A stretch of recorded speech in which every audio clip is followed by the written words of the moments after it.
All right, yesterday, two highly anticipated conservative efforts in the House didn't make it. The impeachment of the Department of Homeland Security Secretary Alejandro Mayorkas fell short by a single vote, and a bill to provide support for our ally Israel in its war against Hamas, which needed two-thirds approval due to its expedited process, to the floor failed by a vote of 250 to 180. Now, probably haven't seen this reported in the legacy media, but neither of these efforts are dead. In fact, I spoke to the Speaker this morning. They'll be back next week. Joining me now to discuss this, Congressman Buddy Carter. He's a member of the House Budget Committee and the House Committee on Energy and Commerce. He represents the 1st Congressional District of Georgia. Congressman Carter, welcome back to Washington Watch. Good to see you.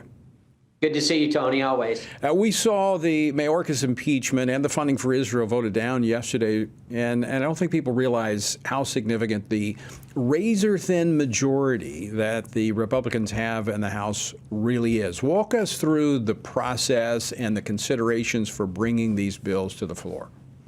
Well, thank you for mentioning the fact that we've got a very slim majority. In fact, I think it's the second slimmest majority in the history of Congress. And really, we can't afford to lose any votes, period, particularly now with Steve Scalise out, with him getting therapy and getting treated, so that even makes it worse. Now, hopefully he's going to be back soon. That'll make a difference. That'll give us one more vote on our side. But what we tried to do yesterday, of course, with the Israeli funding, which I voted for, and it's extremely important. We all understand that.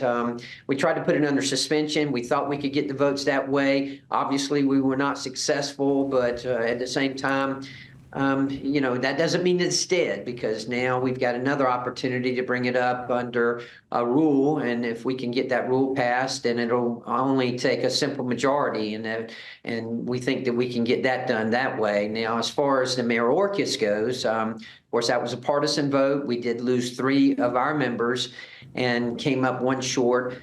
Keep in mind that the vice chair of our conference, Blake Moore, changed his vote from a yes to a no. And when he did that, that'll give us the opportunity for reconsideration. And we'll have that opportunity to bring that up again as well. Probably both of them next week, as you mentioned. Yeah, I think the plan is for Congressman Scalise, who's been undergoing stem cell treatment for cancer, should be back in the House next week. But the suspension of the rules requires the two-thirds majority of the House to vote. As you mentioned, the funding for Israel, a clean bill of funding, nothing else on it, simply funding Israel, would have to adopt a rule, so then it's a simple majority vote on the House. I know a lot of people were surprised that all the Democrats voted against it. It's pretty amazing that President Biden threatened to veto the measure if it passed. I mean, it's quite amazing to me, Congressman Carter, that this administration wants to fund Ukraine to the tune of $60 billion, favorable toward Hamas, wanting to send more money to them, to Gaza through the United Nations.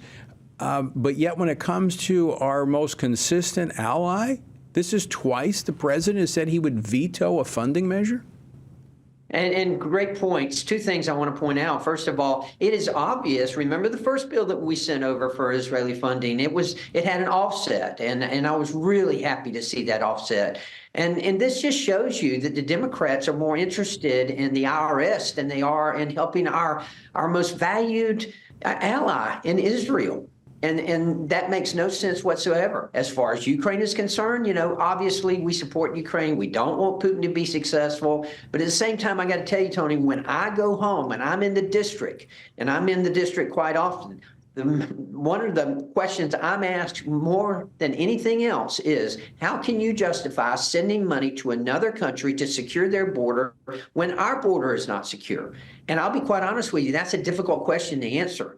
And that's what people are wanting to know. Why do we continue to send money to Ukraine? Again, we want them to be successful. We do not want Putin to be successful. But at the same time, something's got to be done with that southern border. Yeah, no question. You cannot help other countries if we can't help ourselves.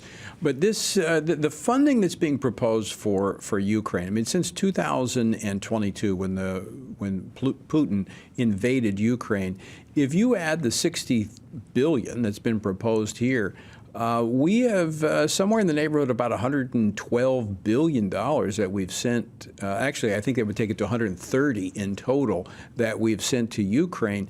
And you look over the course of our relationship with Israel since 1948, the sum total of everything we've sent to them since 1948 is $160 billion. I mean, that's quite a significant bankroll that we've been doing of Ukraine. There's no question about that. And, you know, in the bill, the bill that was sent over from the Senate to the House that dealt with immigration, in that bill, I believe there was like 60 billion for Ukraine. There was about 11 or 12 billion for Israel. And there was only 20 billion for the southern border. Right. And that was the bill that came over from the Senate. Well, and it's not really a money issue. It's a really motive issue. Are we motivated to protect that border? And that's an issue that rests on the shoulders of Joe Biden. Very quickly, Congressman Buddy Carter, we're up against a break, but do you think the Republicans will agree on the rule and move forward next week on the Israel funding?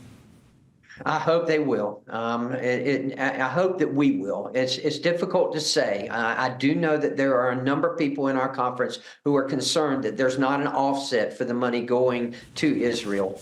But I hope that they will see past that. It's difficult for me, and I will tell you that. But I support Israel. We've got to support Israel. All right, Congressman Buddy Carter, always great to see you. Thanks so much for joining us. Thank you.